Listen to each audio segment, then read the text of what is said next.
Hello, good afternoon, and welcome to 100% Optical Online. And this is the fourth of our webinars on today's CT program, which is brought to you in partnership with the AOP.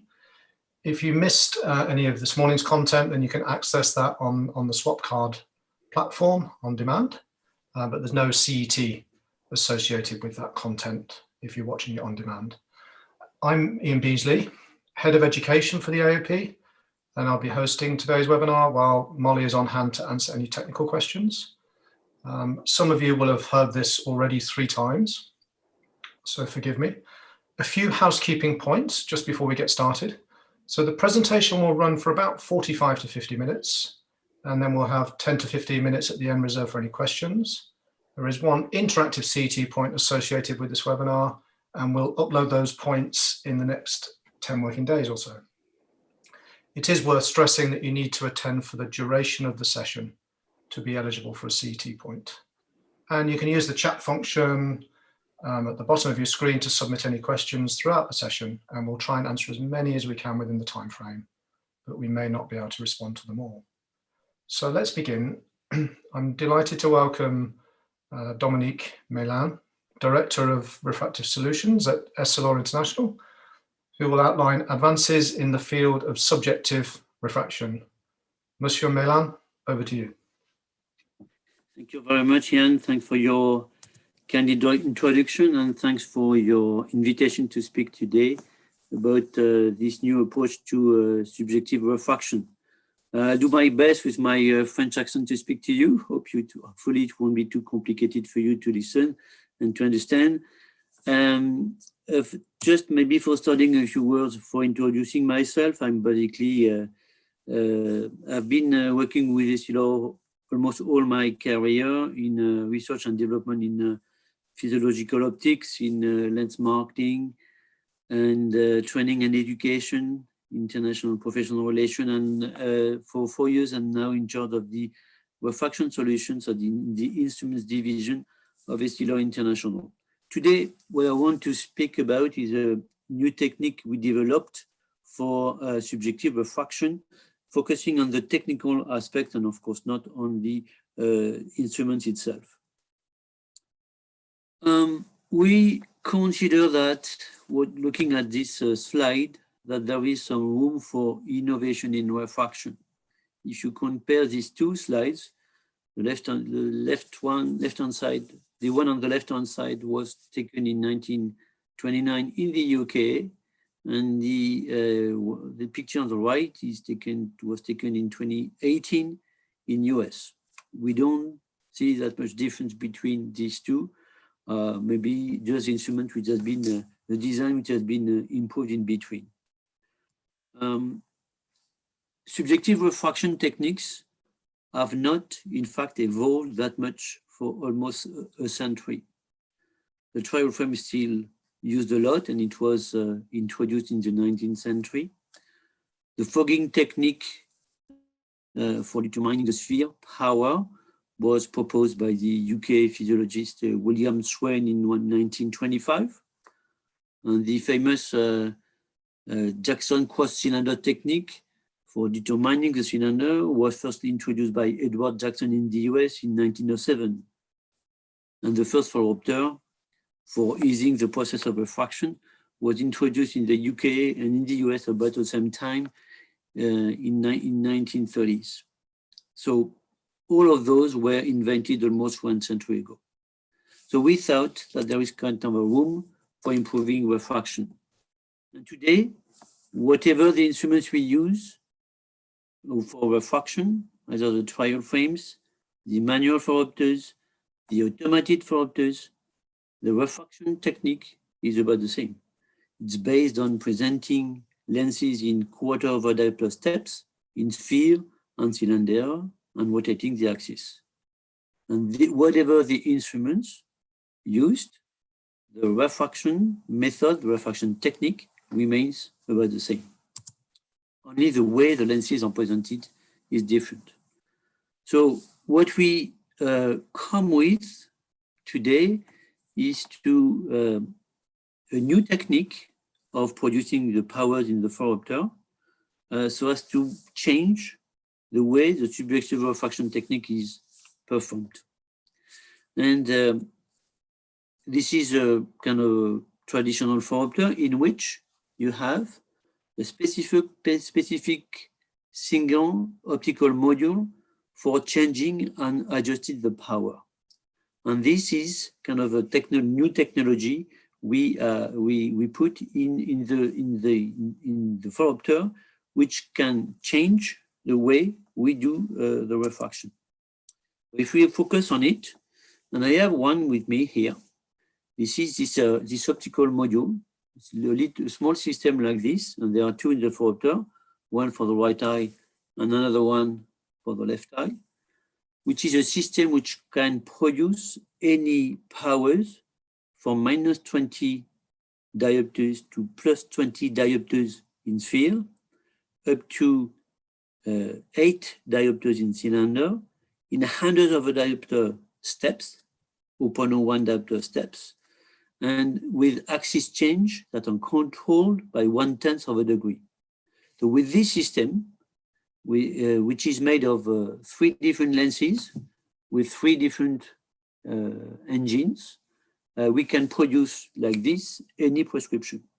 So maybe you may wonder the way this system works.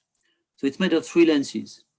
There is one lens at the back here, you see, which is a spherical fluid lens, which is, you can imagine a kind of a crystalline lens, just the one of the eye, coming from a -20 diopters up to +20 diopters like this, plano on one side, and this liquid is adjusted and there is pressure exerted on it so as to create a change of a flexible surface with a liquid inside, which is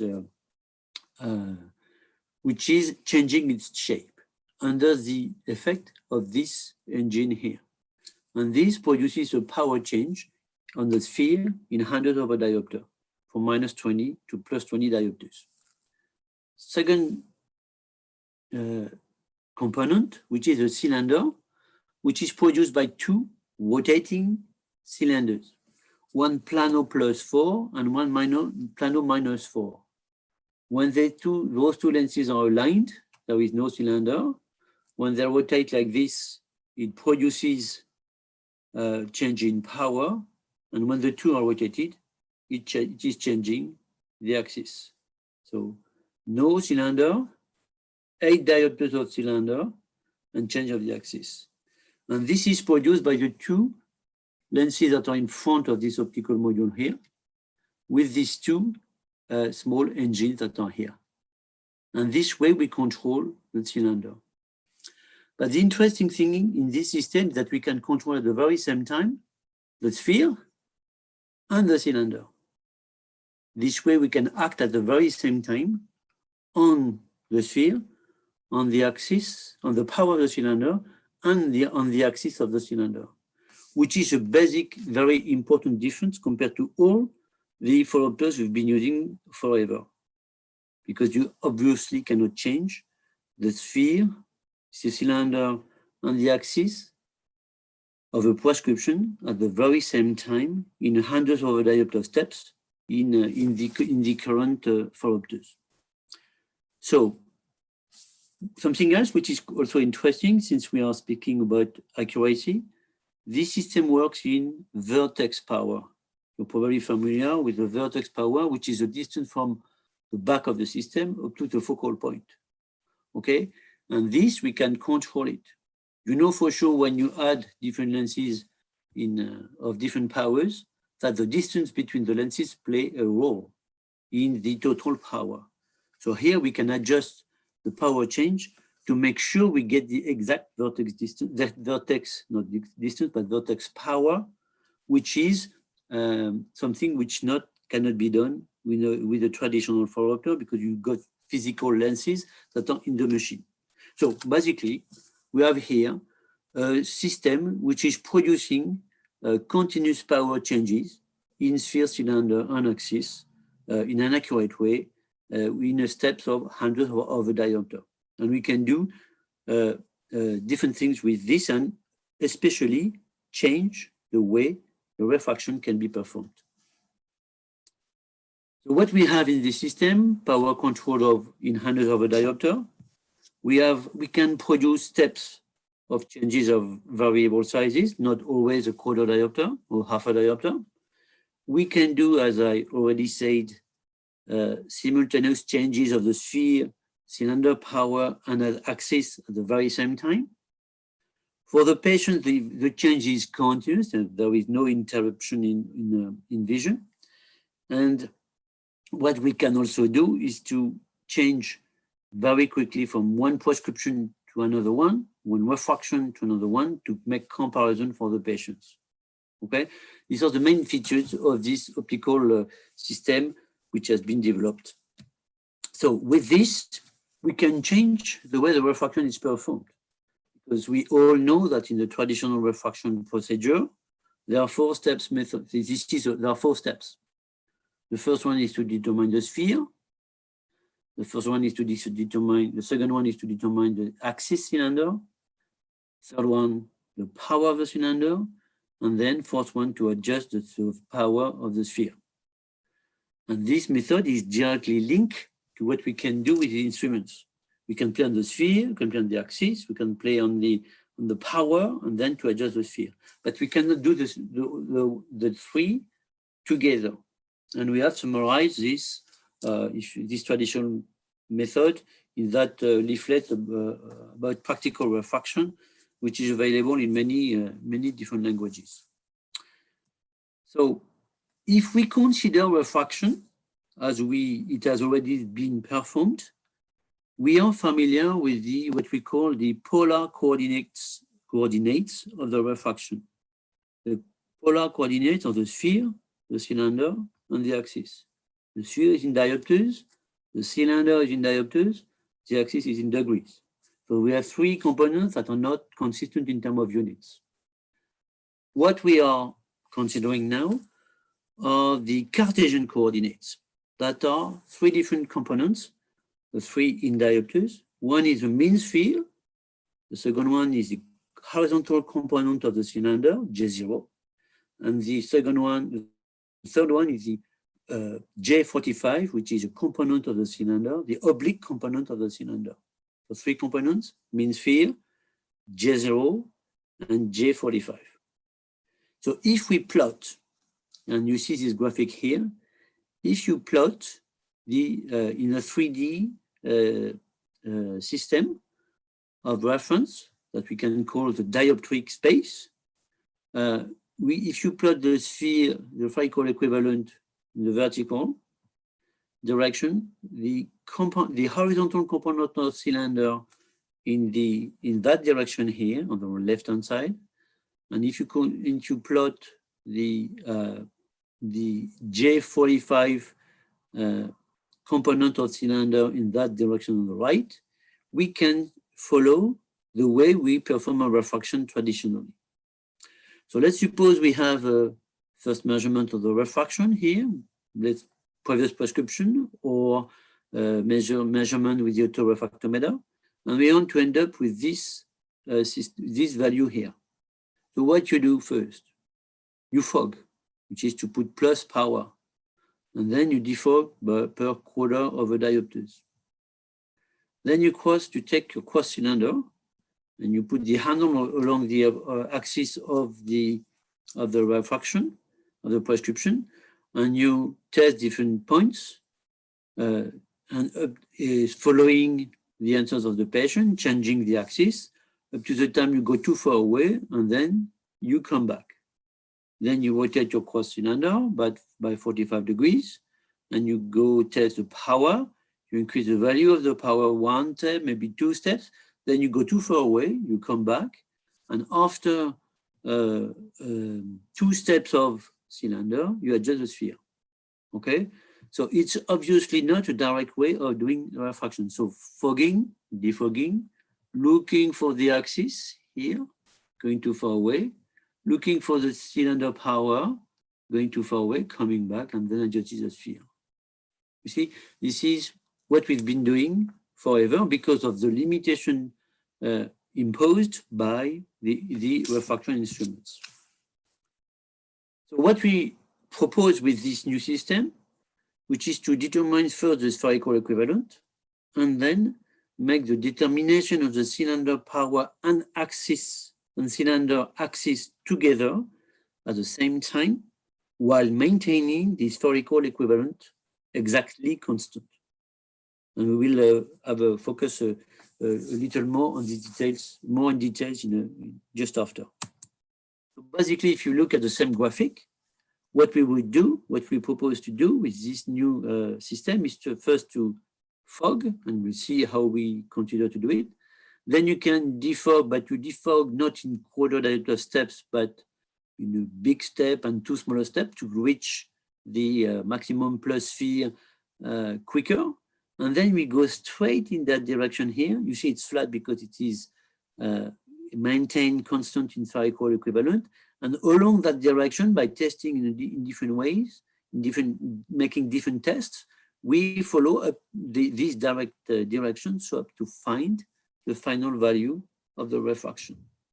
So in a certain way, we make it more direct and quicker, and at the end, more accurate, because we can play at the same time on the three components of the refraction, what that are: the axis, the power of the cylinder, and the sphere.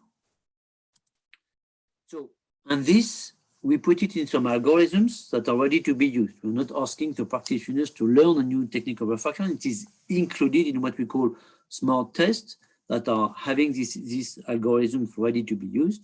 And you enter the answers of the patients, and you just follow the evolution on this progression bar here, the progression of the algorithm to make sure that everything is doing fine for the patient and that the answers are consistent. And when we link all those smart tests, it creates what we call smart programs that are ready to be used. Using the principle I would like to focus on now. So what we have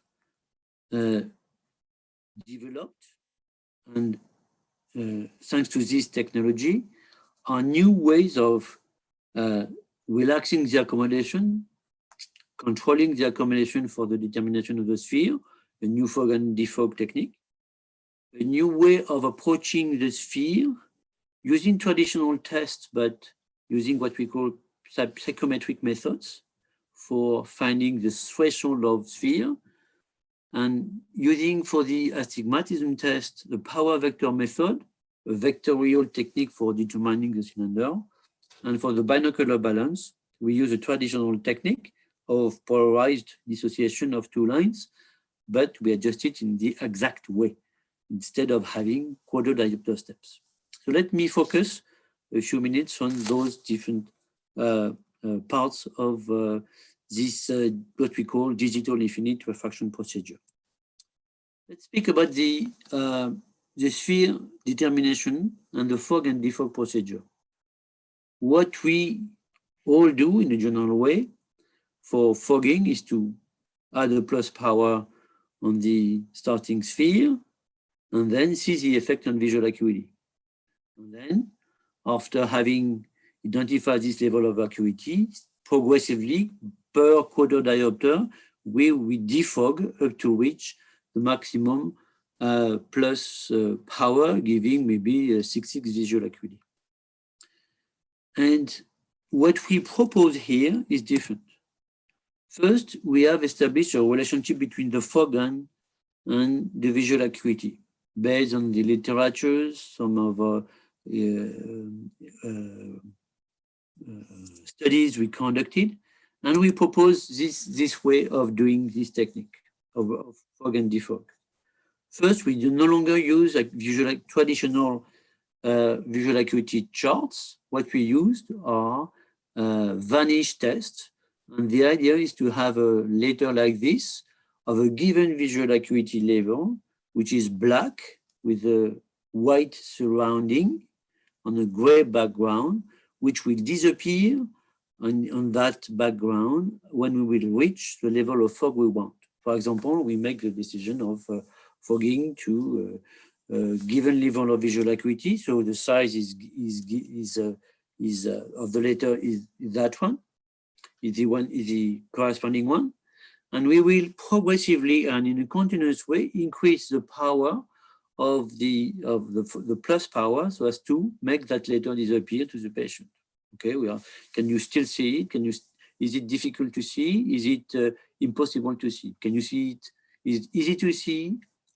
Difficult to see? Impossible to see? Okay, that's the way we get that. So we do the opposite of what we were doing. In the past, we were up to now putting a plus power, adding a plus power, and seeing the consequence on the visual acuity. Here, we set up the level of visual acuity at which you want to blur, and then we determine the level of plus power we need to put to really fog for that level of visual acuity. And for the defog procedure, we do it generally in 3 steps, one bigger step to 2 smaller steps, calculating the defog according to the different steps of visual acuity pre-selected, and to make sure that we are reaching the maximum plus sphere in a quicker way. So we consider this automated way of doing this fog and defog will help practitioners to perform it in a quicker way, so in a certain way better control the accommodation of the patient. And it is, of course, automatized and ready to be used in the tests that are available in the machine. Now, regarding the sphere. Regarding the sphere, what we do is to try to find the best estimate of the sphere threshold. So in that graphic here, you've got the different trials of the sphere, and these are the different powers, okay? And the way we do it is to adjust, make steps of quarter diopters. Then we use that step, we find it to 1/8 of a diopter, and then to 0.10 diopters. And what we are looking for are no longer equalities to the test we are doing, could be the duochrome or whatever, but we selected the duochrome. What we are looking for are reversal of answers of the patient, okay? And we are using all the answers of the patient to evaluate the best estimate of the threshold of sphere. And I'm going to show you the way we do it. So let's consider we have a first trial. So you're probably familiar with the fact that for any physiological measurements, there is a probability function which happens to determine the threshold value. And if we make some different measurements, you know, let's suppose for the first one, we had the patient says it's too much plus, so we put a quarter diopter less, and then a second time a quarter diopter less, then a third time, and we can start to evaluate the probability function curve of the patient so as to find the threshold of sphere. And we can, that way, with the different answers of the patient, evaluate that curve, and really at the end, after 1 or 2 reversal of answers of the patient, to end up to have the best estimate of the threshold value of sphere, okay? And at the end, we get this. So in a certain way, we use all the answers of the patient to estimate the best, make the best estimate of the value of the sphere by calculating this probability function curve based on all the answers. And at the very same time, we are able to estimate the dioptric sensitivity of the patient. This threshold of curve of a sphere is the probability 0, and the sensitivity of the patient is the distance between these two, which correspond to the plus 50% chance of the probability function and the minus 50% probability function chains of this probability function, and the distance here is the sensitivity of the patient. So if the patient is very sensitive, that curve would be very steep. If the patient is not, it's going to be very, very slow. Okay, so that's a new approach of refraction, of determining the sphere. If you think about it, what we do generally, if we consider here, we would stop here at that value, because you would say, for example, it's better on the right the second time, and then it's equivalent, then I stop. No, we don't do that. We ignore this one. We go get a first reversal to go to preference for the green, for example, in the duochrome, and then we go to the opposite and find, we change the value of the step, and then we go to find another preference to the red. We go back to find another preference to the green, another one to the red. So we can do it 2 times, or maybe one or only 1 time. But anyway, what we are looking for are reversal answers of the patient. And this approach, we are also using it for finding the cylinder power and the cylinder axis, using all the answers of the patient to make a best estimate of the cylinder power and the cylinder axis, as I will show you now. So let's suppose now, let's speak about the cylinder determination and the vectorial technique we use. Let's suppose we look at the graphic we saw before from the top. You've got J0 on the horizontal direction here, and J45 here, which is a standard way of representing it. Let's suppose we have this vector here, we representing the initial refraction. And let's suppose we want to reach this final vector. And we are in the dioptric space, and in green is represented the way we do it traditionally, and in black is represented the way we do it, we propose to do with a new technical vectorial technique. In the traditional technique, what do you do first? When you rotate like this, you change the axis. When you go from the center to the periphery, you get you play on the power. So what you do in the standard refraction is to look for the axis first, and then look for the power second. Okay, that's the way everybody does it, and has been doing it since it has been invented 1 century ago. What we do in the system, thanks to this optical module, is to look for reversal of answers along the component of power and the component of cylinder of the refraction we are testing. For example, here, this is the initial cylinder. We do different steps up to get different changes of power different power changes to get the reversal of answers of the patient. Say, I want less power, then I want more. Okay, that's a reversal. At that stage, what we go is to go perpendicular in that direction. And here we need to change at the very same time the sphere of the cylinder on the axis. We test the component of axis up to get a reversal of answers. So we do it, we tested the cylinder power, and then we tested the axis of cylinder, the cylinder axis. And then what we do is to continue to do it in the same direction, and to do it twice, in fact.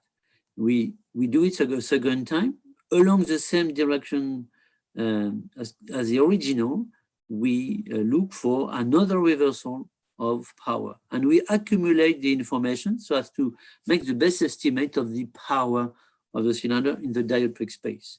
And then we do it again for the axis, and then we make the best estimate of the axis component at the same time. And we can here it's represented. We could do it 3 times. In fact, we do it twice. We do 2 times. We do a reversal along the axis.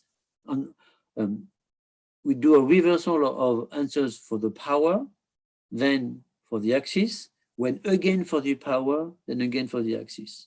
And this way, we can make the best estimate of the cylinder power and the cylinder axis. Of course, it is fully automatized, but it is strange because that we have at the same time, as soon as we change the axis, we compensate the sphere, and we adjust the cylinder and we compensate the sphere. So everything is changing at the same time, which is made possible by this optical module. Okay, and we can even estimate the patient sensitivity on the axis change and on the power change of the cylinder. So, and this is a study we have conducted on 146 patients, so as to measure the sensitivity of the patients. And what we have observed that the patients are more sensitive than a quarter of a diopter. So here we have accumulated the data measured during our refraction on the test of the sphere on letters, first column, sphere on duochrome, red and green, on the cylinder power, third column, on the cylinder axis, and on the binocular balance for the last column.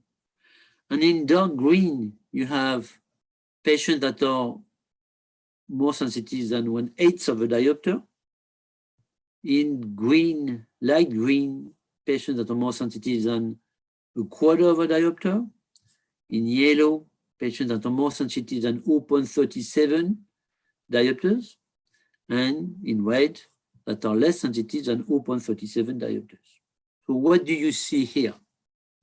If you compare the two first columns, left-hand side, you got the sphere on letters, sphere on visual acuity charts. As you can see, as compared to the one on the second column, which is to the use of the duochrome, the red and green. As you can see, in the first one, you have only 7% of the patients that are sensitive to less than 0.12 diopters, and only 30% to a quarter diopter. If you look at the sphere duochrome, the sphere determined on the duochrome test, 72% of the patients were more sensitive than 1/8 of a diopter, and more than 90%, 94% were more sensitive than a quarter of a diopter. So, which shows, obviously, that the duochrome is much more accurate in the determination of the sphere than the use of the visual acuity chart, which is kind of strange because the letters, the acuity charts, are the most used to determine the sphere today. So now if we move to the cylinder power and the cylinder axis. So the cylinder power is expressed in diopters, of course, but the cylinder axis here is expressed in its dioptric effect. You know, change of a cylinder of 2 diopters by 5 degrees, we have a given dioptric effect. This is what we have transferred it to. Okay, so we express the cylinder in diopters, cylinder axis in diopters and not in degrees. Okay, and here, if you compare, we have measured that patients are sensitive to more than half of them are more sensitive than a quarter diopter of cylinder, and more than 90% are more sensitive than a quarter of a diopter. And the same for the binocular balance at the end, which is a balance on the two eyes, a test you all know and all perform with all your patients.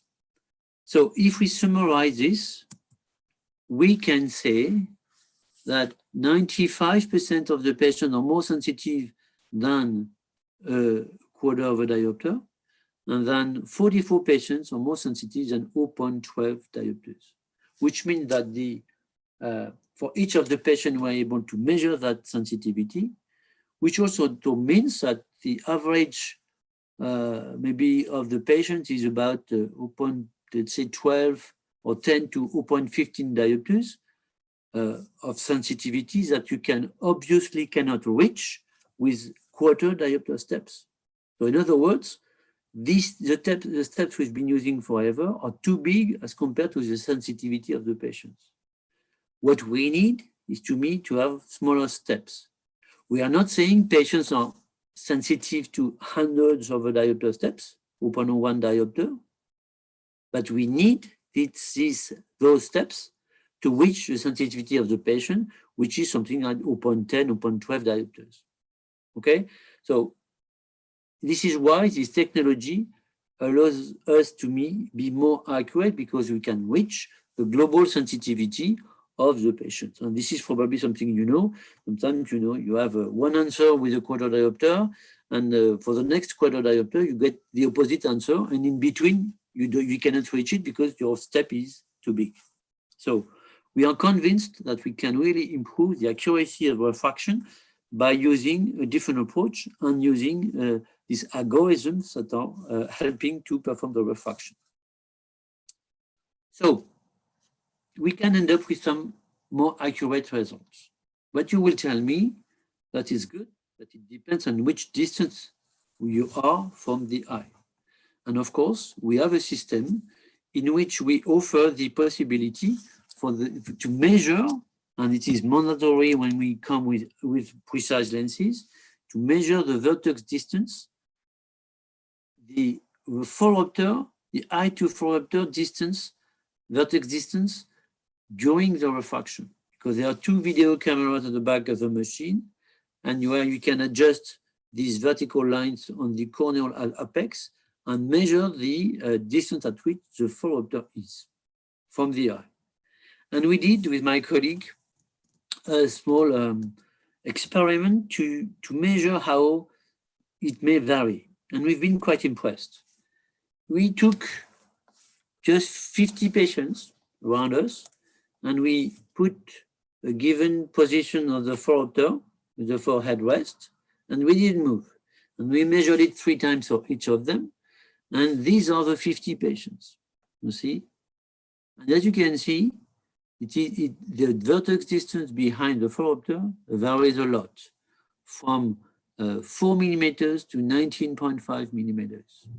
So in other words, there is a more than 15 millimeters variation of the vertex distance from one patient to another one if you keep the same position of the phoropter. So this is a very sensitive topic. So it may vary a lot, so it needs to be adjusted. Not fully sure it's always adjusted, but it varies a lot depending on the morphology of the patient, okay? So that's important to measure and to consider. And if we want to be accurate in refraction, we need to know at which distance that refraction has been performed. And for that, we need to be able to measure it. And we have these video cameras available for doing so.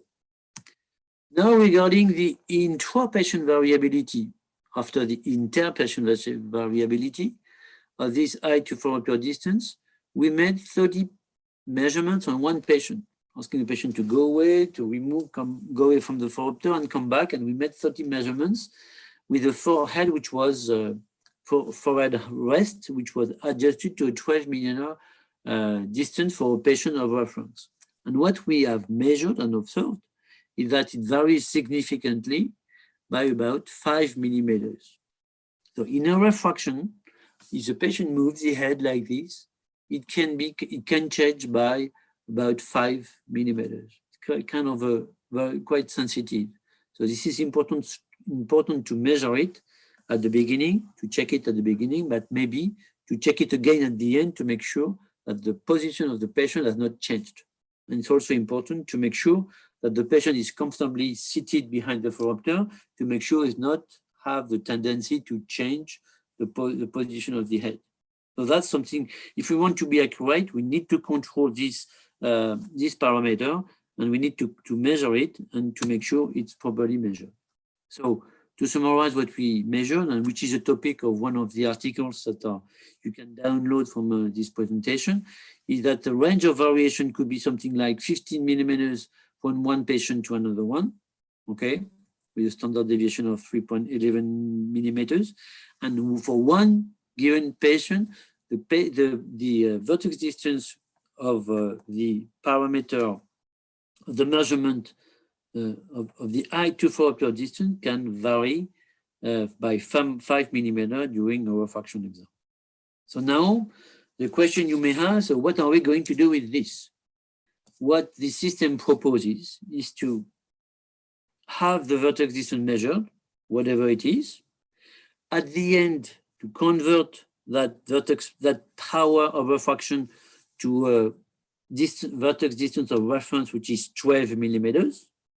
And then when doing the dispensing, to have the vertex distance, which is of the frame, the eye to frame distance measured and transmitted to the lens manufacturer, so as to recalculate the power of the lens from the 12 millimeter reference distance to the frame we measured vertex distance. So measurement of the eye to foreocular distance, then calculation to 12 millimeters, then measurement of the vertex distance of the frame, and then recalculation just before producing the lenses in hundreds of diopter steps, because of course we propose the lenses that comes with this accuracy we are now able to achieve.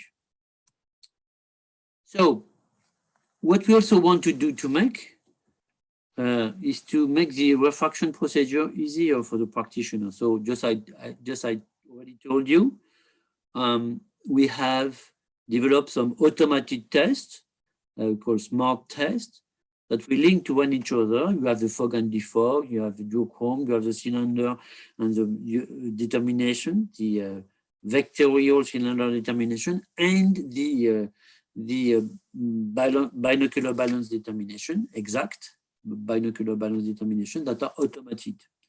And they are quite easy to use. They are linked to, for each of them, you only have 3 answers that could be 1, 2, or equal, or I don't know, because we consider the answer I don't know. Or could be for the binocular balance, top, bottom, or equal, or I don't know. And with this but there is a big difference in our approach, is that when we get an answer which is I don't know or equivalent, we don't take it into account. We remove it. We just the opposite of what we were always doing, since we were looking for the equality of red and green, for example, or equality of 1 and 2 in the cross cylinder technique used for the determination of a cylinder. Okay, so that's kind of different approach and more accurate in the end. And for the patient, we consider it's more comfortable because you see the system is quite thin, so the field of vision is bigger and the power of changes are automatic, and they are made.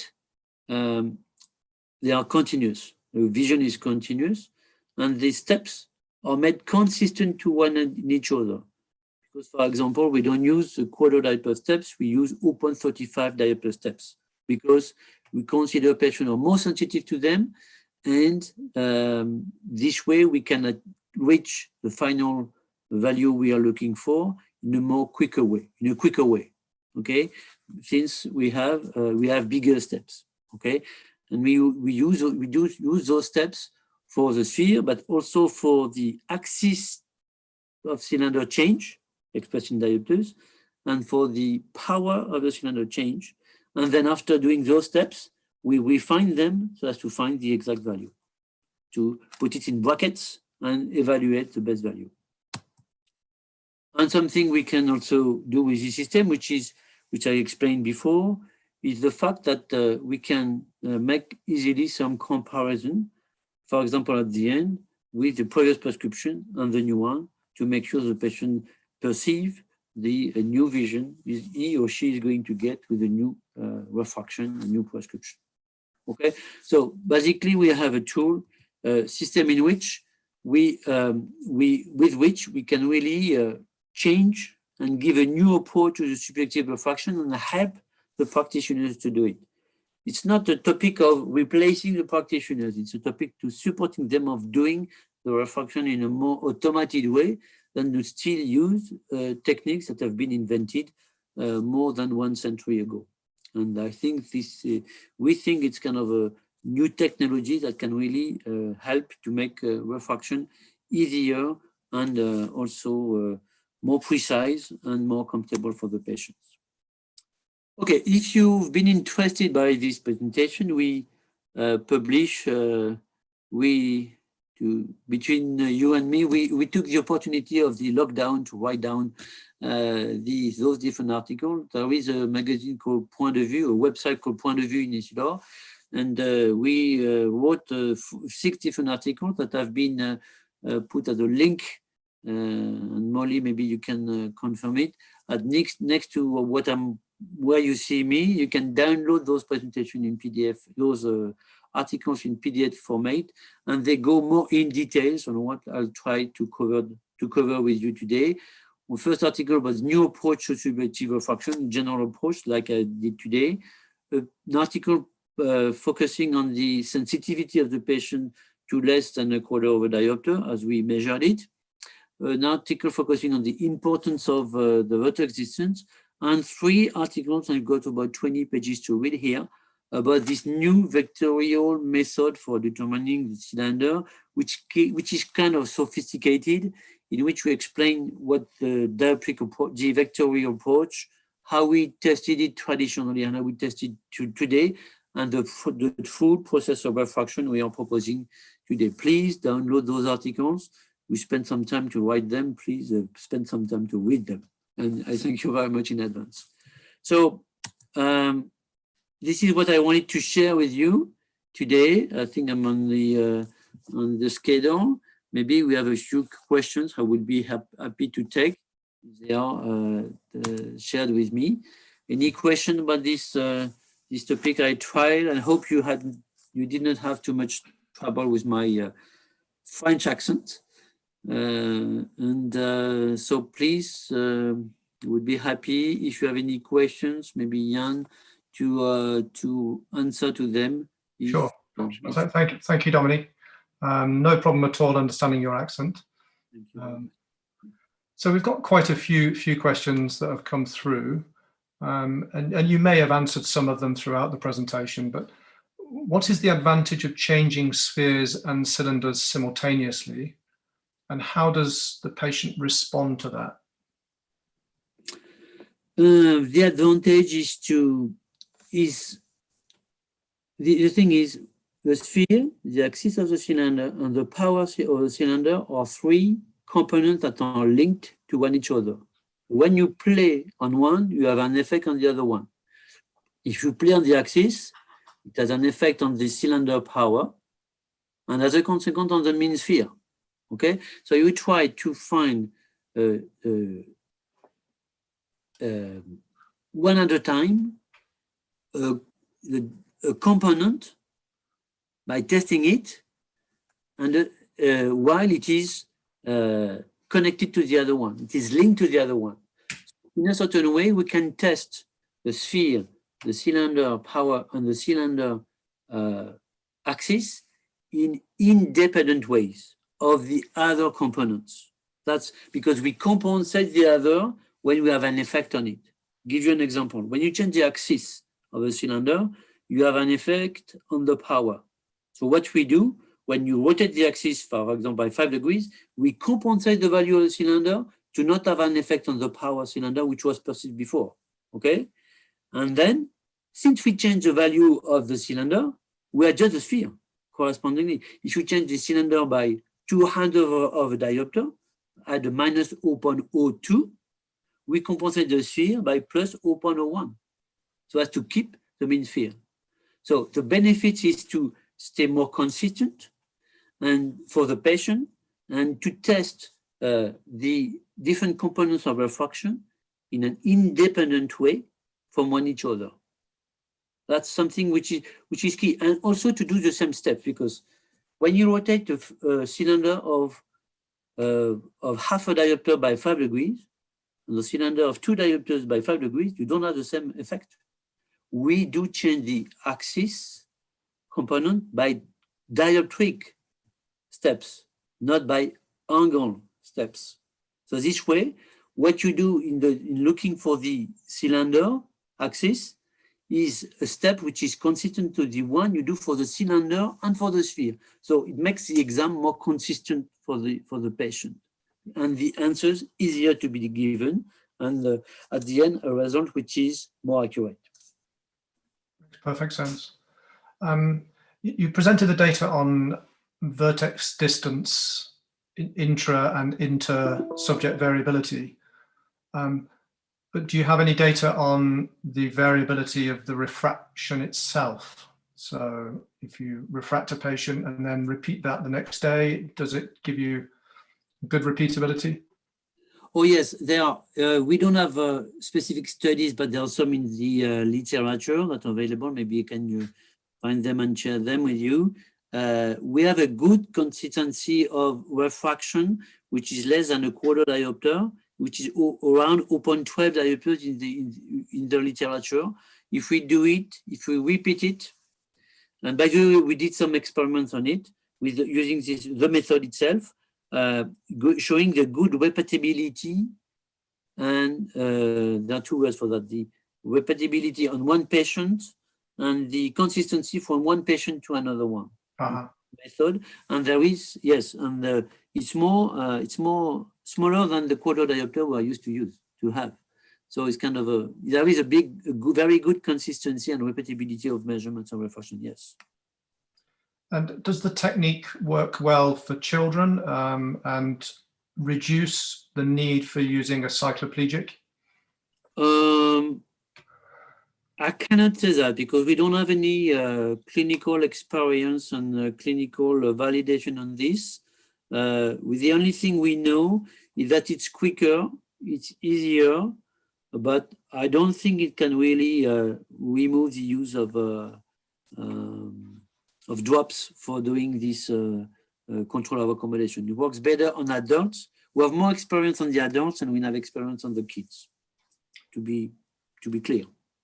And the data that you presented in that cohort, was there a broad age range, broad refractive error? This study has been done in Singapore, so there were more myopes than hyperops, but there are more adult patients than young patients, than kids. Okay, it's more on adults than on, and more myopic patients than, but we are accumulating data on European populations to make it to get some data about our because the thing is these systems are connected and we can really get some information and do some data processing and we learn. You know, we started to introduce this 3 years ago and we are learning. There are a few thousand machines installed, but we are all at the same time learning. So for the question about the kids, we're still in process of learning. We have a very good experience in terms of use of these systems for prescribing lenses. It's the same for contact lenses and also for refractive surgery. So but we are learning together with the introduction of the machine. And the device that you're holding in your hand, yes, that's just the internal component of the yes. phoropter. You can't get a device that works in combination with a trial frame? No, no, because there is electronic here. Okay, and it's these are agents that are commanded by electronics behind it. No, it's not possible, and you know it would be too heavy. It would be too heavy for a frame and too thick too. You see. There are 3 lenses in this, and it's too. Yeah, we cannot do it today. I know there is a technology which looks like this one, which is available on a frame, but it's with a helmet to be put on the head. Okay. Of a different approach of it, but yeah, but we cannot provide it indefinitely. It's in the machine, and it's commanded by a system, electronic system. Understood. I cannot change it. You know. It's not possible. It's not a screw. And how easy is it to use the phoropter in combination with a retinoscopy result? So can you just work from your objective assessment and just move straight into that subject? We can do the retinoscopy through the phoropter, and there is a specific memory inside to save your retinoscopy, and you start from there, from this as and you use your retinoscopy as the objective refraction for studying, because this device is designed to start with a starting point. We don't start from scratch. It is the best efficient in the range of ±1 diopter from a starting point. That could be the retinoscopy, could be the refractometer, could be the previous prescription. Because if you want to be accurate, we cannot start from far away. We need to start close to the objective. Okay, so you can use the retinoscopy, do the retinoscopy through the phoropter and save it and start from this. Okay. And I guess that perhaps the most important question is, can you manufacture lenses with that degree of accuracy? So if I ask for a -1.13, yes, what tolerance would be either side of that? Is it 0.1 or?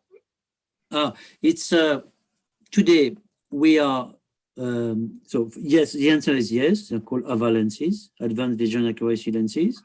We manufacture them, and we have reduced the we have 96% of the lenses which are in a range of ±0.04 as compared to the nominal value. So we have reduced our tolerances, and we are close to the but you know, if you have this refraction and you take a quarter diopter next, we are here close to this value of so ±0.04 diopters in terms of tolerance in the manufacturing. In fact, we were able to do it, but we were not able to prescribe it. We had the digital surfacing technology, which has been in use for more than 12 years, 13 years. Now we started in 2006, so it's 15 years. 15 years allows us to be accurate in lens manufacturing, but we were not able to prescribe those lenses. So now we can make the bridge between the two, between the technology of surfacing of the lenses, manufacturing of the lenses, and the technology of prescription. In a certain way, the weak point was the refraction system, the refraction technology. And does that level of tolerance apply to progressive lenses or just single vision? Not progressive and single vision. And how about when you're trying to determine the near vision addition, where there may be different additions between eyes, maybe different cylinder requirements? Do you do a separate refraction for that, or? Not yet. Today we determine the addition in a binocular way, and we are working at developing some specific near vision refraction, in which we could have different values of sphere cylinders as compared to distance and from one eye to the other one. So one day we'll probably have lenses in which cylinder from distance and near will not be the same in a progressive lens. Not yet today, but we are working on it, because now we have an ability to do a near vision refraction, which is not just an addition. And we are working on those topics. Good question. Thank you very much. You read in our minds. And just two more questions. So does it work well in patients with cataracts or keratoconus, or do you not have data on that? It's not, of course, it works less. It's not so easy to work with it's less easy to work with those patients as with any patient with cataract. And that when we are working at developing program in which that case, the steps will be made larger, you know. Well, today we have one program, but in the future we'll have a specific program for subnormal visual acuities, during which we will measure the sensitivity of the patient, and we will adjust the size of the steps to that sensitivity. Okay, and something which is important to understand, that those systems are connected, and you can upgrade, as we do for the phones. We can upgrade the programs, and we'll be bringing program for kids, for subnormal visual acuities, for near vision, and so on, that will be added in the phoropter through a connection. Just like you update your phone, which is by obviously connected. Thank you. And final question, we've got lots of people saying they love your accent. Can you provide a PDF to teach us how to copy your accent? Very kind of you, but I'm so sorry for it. But I did my best. But it's very kind of you anyway. It's nice to have an international flavour on the programme. So Dominique, thank you very much for giving up your time this afternoon. My pleasure. My real pleasure. If anyone has any further questions about this webinar, please email events@aop.org.uk. Our next session is due to start at 2:45, which will be looking at the effect of soft contact lens interaction with the tear film. So we look forward to seeing everyone in 15 minutes. Thank you. Thank you very, very much. And thank